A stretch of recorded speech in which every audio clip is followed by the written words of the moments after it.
fresh, nutritious, and delicious products are the pride of healthy eating. We need to test these foods for toxicity, allergenicity, immune response, lower nutrition, and for environmental contamination. Don't you feel like a lab rat?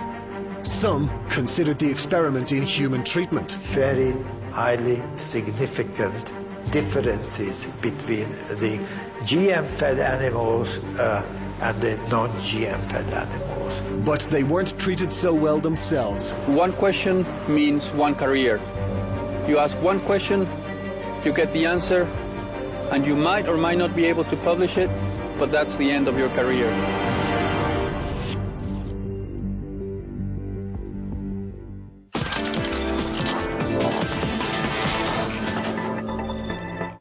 Welcome back to the Kaiser Report. Time now to go to New York. Talk with William Hartung, author of Prophets of War. William is also the director of the Arms and Securities Initiative at the New American Foundation. William, welcome to the Kaiser Report. Thanks for having me. All right, William, throughout the coverage of the Egyptian Revolution, over and over again, we see reference to a $1.3 billion given annually by the U.S. to the Egyptian army. Where does this money actually go? Well, it's sort of recycled.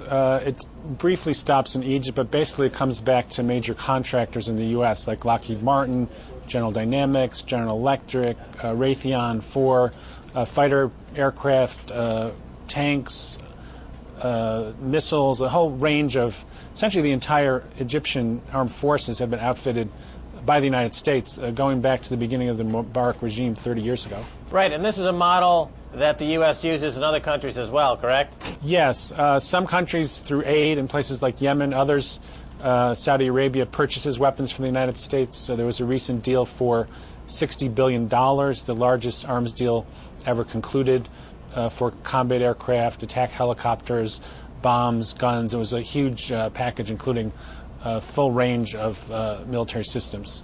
So America's push for democracy in the region is coupled with America's arms dealing in the region. And in fact, it's America's arms dealing welfare recipients in the region who are, I guess, ostensibly pushing for something called democracy, but as long as they get this welfare associated with it. Meanwhile, the people on the ground have had enough and they revolted. So what's going to happen now going forward, now that there's been this populist revolution in Egypt, for example, Tunisia? Is this going to cut into this Pentagon welfare scheme? I think it's going to be an open question what happens with the arms deals and the military aid. Certainly, if democracy takes root, there are other needs in these countries, supporting agriculture, education.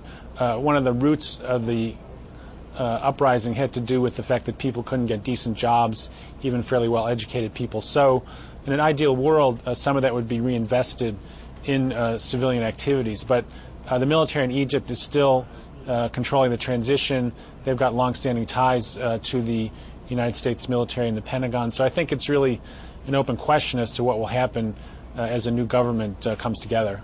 All right, so in the book Prophets of War, your book, you focus a lot on Lockheed Martin. Are they the biggest recipient of this corporate welfare, and what are the numbers? How much?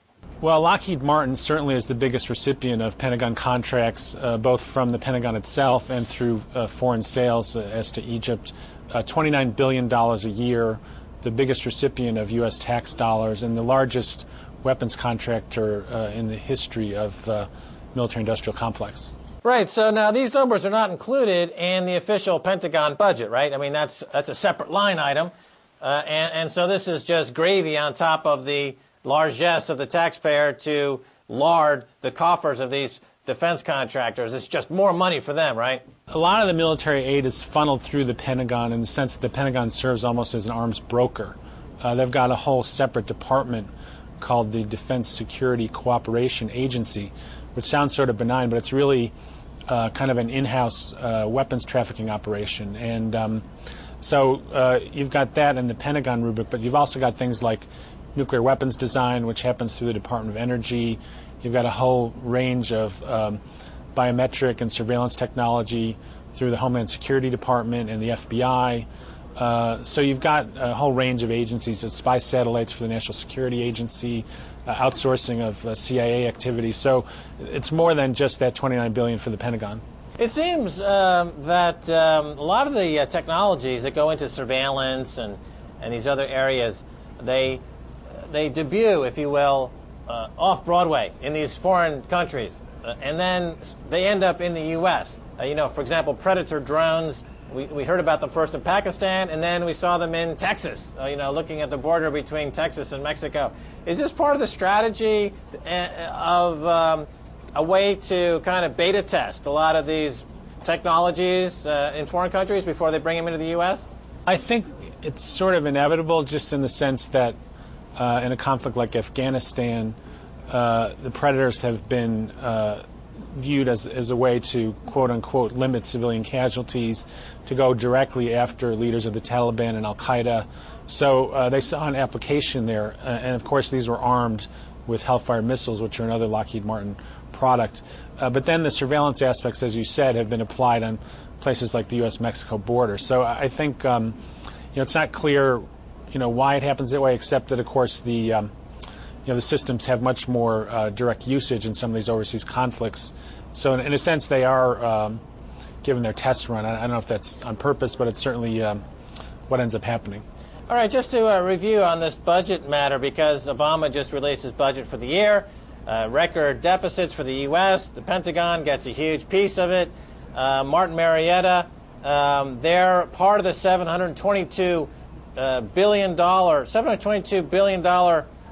Pentagon budget, and this is, according to your work, does it add or subtract? Let me just ask you a bit of a more philosophical question, but the overall U.S. economy as a whole, if more than half of it is to fund these arms dealers in countries where they're failing to the extent that the local population has to stage their own uprising, is this any good for the U.S. economy at all? Does it do anything for defense? Does it do anything for democracy? Does it do anything for the economy? Does it succeed on any level? In terms of the economy, it's a smaller percentage than you might think. Probably about 4 or 5% of the GDP is for military spending.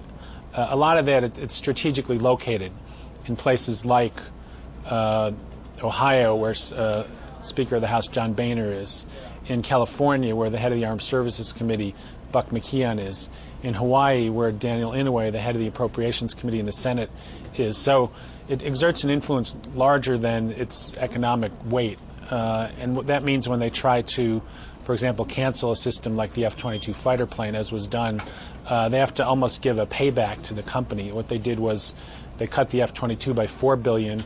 They added $4 billion to the F-35, another Lockheed Martin product. So they basically kept the jobs base satisfied and the contractor base satisfied in the regions where the members were most concerned. But as a result, the military budget did not go down. I think in terms of foreign policy, a lot of these sales, particularly to undemocratic regimes, don't serve the long-term interests of the United States. I think there was a good piece in AOL.com about what would have happened if those billions and billions spent on weapons had been spent on supporting schools, supporting food programs, supporting the civilian economy in Egypt. Might there have been a more seamless or even a sooner transition to a genuine democratic system?